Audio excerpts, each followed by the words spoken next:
પાટણ નગરપાલિકા સામે જીપીસીબીની લાલ આંખ 25 એમએલડીનો એસટીપી પ્લાન્ટ બંધ હાલતમાં સુએજ ટ્રીટમેન્ટ પ્લાન્ટના નમૂના તપાસમાં ફેલ થયા છે। ગંદુ પાણી શુદ્ધ કર્યા વિના છોડાતો હોવાનો ઘટસ્ફોટ, સિંચાઈ કેનાલ અને વાસર તળાવમાં ગંદા પાણીનો નિકાલ, ફ્લો મીટર, પંપ અને એરેટર મશીન બંધ મળી આવ્યું। 5 વિસ્તારોનું ગંદુ પાણી એસટીપી સુધી પહોંચતું જ નથી। 2 નોટિસ બાદ પણ પાલિકાએ સુધારો ન કર્યો।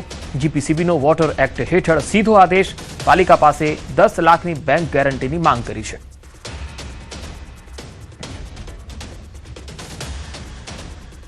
પીઝા ખાવાના શોખીનો સાવધાન, રાજકોટમાં પીઝામાંથી નીકળી માખી। ડોમિનોઝ પીઝામાંથી નીકળી માખી, ગ્રાહકે તેનો વિડીયો પણ બનાવ્યો અને વાયરલ કર્યો। આ તસવીરો જુઓ। પીઝા બ્રાન્ચની આ ઘટના છે, જ્યાં ગ્રાહકના આરોગ્ય સાથે ચેડાનો આક્ષેપ થયો છે। સેટેલાઇટ ચોકની આ પીઝા બ્રાન્ચ છે, જેમાં ગ્રાહકે જ્યારે પીઝા ઓર્ડર કર્યો ત્યારે આ પીઝામાંથી માખી નીકળી। રાજકોટનો આ બનાવ છે। હાલ તો આ મામલે શું કાર્યવાહી થાય છે તે જોવું રહ્યું।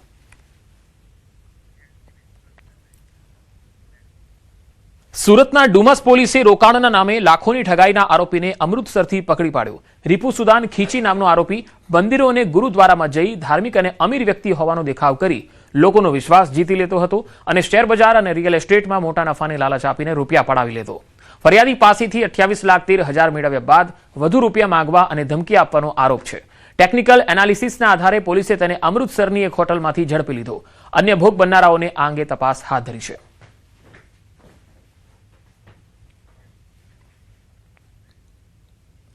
અંકલેશ્વરના ગડખોલથી અંદાળા તરફ બિસ્માર માર્ગને લઈ રિક્ષા ચાલકોએ અનોખી રીતે વિરોધ કર્યો।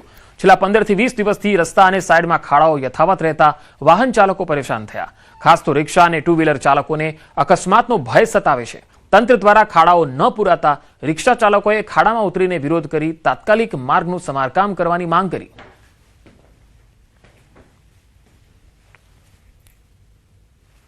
વહેલી તકે અમારી એક જ માંગ છે કે આરસીસી રોડ બનાવી આપો કે પછી બ્લોક બનાવી આપો। રિક્ષા ચાલકોમાં તકલીફ એટલી છે કે આજે અમારે રિક્ષા ચલાવવાનું મન બી નહીં ને એટલા ટાયરો અને ગાડીનું બી એટલું નુકસાન થાય છે અને કમરોનો બી એટલો પ્રોબ્લેમ આવે છે કે આજે અમારે રિક્ષાનો ખર્ચો કરીએ કે હોસ્પિટલનો ખર્ચો કરીએ। આજે 32 વર્ષથી હાકુતા પહેલી વાર આવો રોડ જોયો મેં। આજે વર્ષો થઈ ગયા, એનો કોઈ નિરાકરણ જ નથી આવતો, પણ એનું કોઈ એ જ નથી, કોઈ જોવા નથી આવતું કે કોઈ કહેવા નથી આવતું।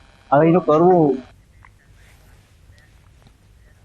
નર્મદામાં ખેડૂતોની ધરણા પ્રદર્શન, જંગલ જમીન વિવાદ વચ્ચે કોંગ્રેસ પ્રદેશ મહામંત્રી સંદીપ માંગરોલાએ ધરણા સ્થળે ખેડૂતોની મુલાકાત કરી અને ખેડૂતોને સમર્થન આપતા તેમણે કહ્યું કે આજથી ખેડૂતો પોતાની જમીન પર ખેડાણ કરશે, તેમને રોકવામાં આવશે તો પહેલા અમને ગોળી મારો, પછી ખેડૂતોને રોકજો।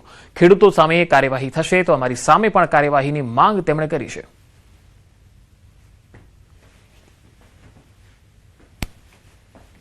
જંગલ ખાતાને તો કોઈ રાઈટ બનતું જ નથી। જંગલ ખાતાનો જમીન બી નથી।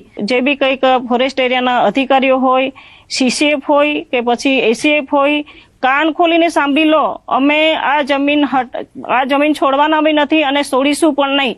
અમારી જાન ચાલી જશે પણ આ જમીન અમે છોડવાના જ નથી। જેની પણ તાકાત હોય એ આવીને આ ખેડૂતોને રોકી જોઈએ।